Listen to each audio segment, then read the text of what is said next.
Assalamu alaikum wa rahmatullahi wa barakatuh. Em nome de Allah, o clemente e misericordioso.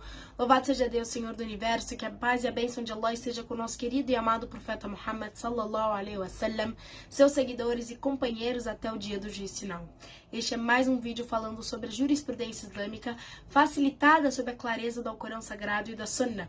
Estamos no quarto livro, o livro do jejum, e também no quinto capítulo, que fala sobre o itikaf. Definição linguística. Itikaf significa necessidade e concentração do espírito em algo. Na Sharia, a lei islâmica, refere-se à permanência de um muçulmano lúcido na mesquita para adorar a Allah o Altíssimo. É uma prática recomendada, uma sunnah, e é uma forma de se aproximar de Allah.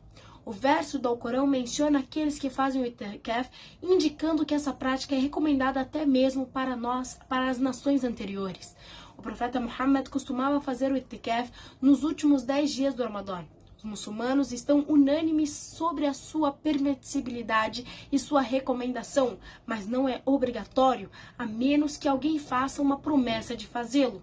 O itikaf tem condições que devem ser cumpridas para que seja válido. São elas: primeiro, a pessoa deve ser muçulmana, lúcida e mentalmente capaz. O itikaf não é válido para um incrédulo, uma pessoa insana ou uma criança não lúcida. A maturidade e o gênero masculino não são requisitos. Portanto, o itikaf também é válido para uma pessoa não atingida pela maturidade, desde que seja lúcida. Além disso, o itikaf é válido para mulheres.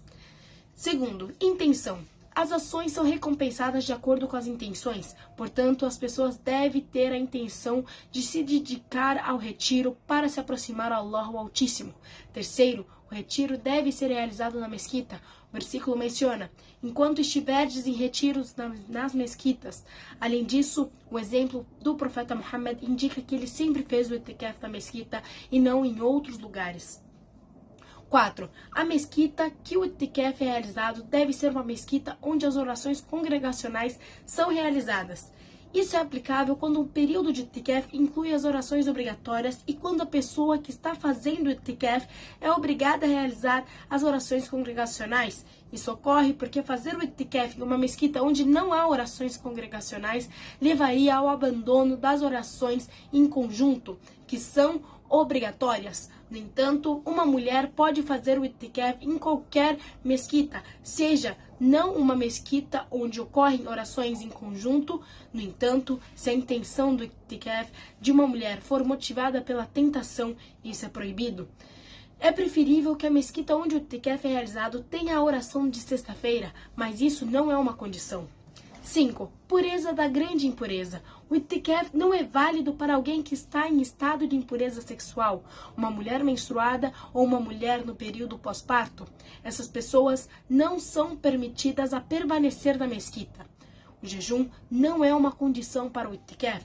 Isso é evidenciado por um relato em que Omar ibn al-Khattab fez uma promessa de fazer o itikaf em uma noite específica na mesquita sagrada, e o profeta Muhammad disse para ele cumprir sua promessa. Se o jejum fosse uma condição, o itikaf não seria válido à noite, porque não há jejum durante esse período.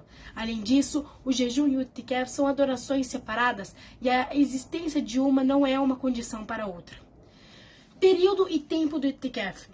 Permanecer na mesquita por um período específico é um pilar do itikaf, embora haja divergências entre os estudiosos sobre o tempo mínimo do itikaf. É correto que não há limite mínimo para o tempo. É válido fazer o itikaf por um curto período de tempo, mesmo que seja apenas por um momento. No entanto, é recomendado que o itikaf não seja inferior a um dia e uma noite, pois não há relato do profeta Muhammad ou de seus companheiros fazendo por menos tempo que isso. O período mais recomendado para o itikaf é nos últimos 10 dias do Ramadã, como mencionado anteriormente. Fazer o itikaf fora desse período também é válido, mas há diferenças de opiniões sobre o que é mais adequado e melhor.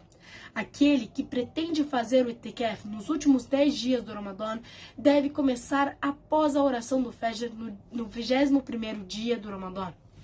Na mesquita escolhida, o itikaf deve ser concluído ao pôr do sol no último dia do Ramadã. Recomendações. O itikaf é uma adoração na qual o servo se isola com o seu Criador e se afasta das relações com outras pessoas. Recomenda-se que o mu'takif, aquele que faz o retiro, se dedique à adoração, observando fervorosamente as orações, recitando ao Corão, fazendo súplicas, arrependendo-se, pedindo perdão e realizando as outras adorações que se aproximam de Allah o Altíssimo. Permissões para o itikaf.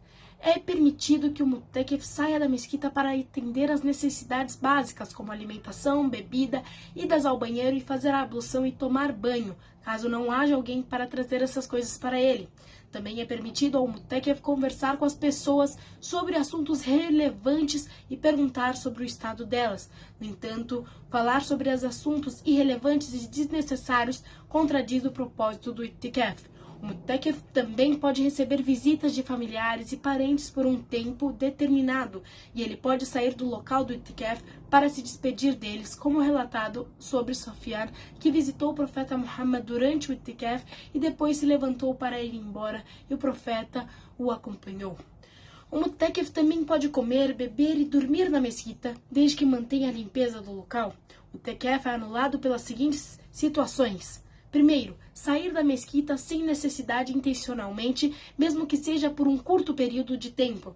Isso é mencionado em um relato de Aisha, que o profeta Muhammad, que a paz e a bênção esteja sobre ele, não entrava em sua casa durante o itikaf, a menos que houvesse uma necessidade. Segundo, relações sexuais, mesmo que ocorram durante a noite ou fora da mesquita.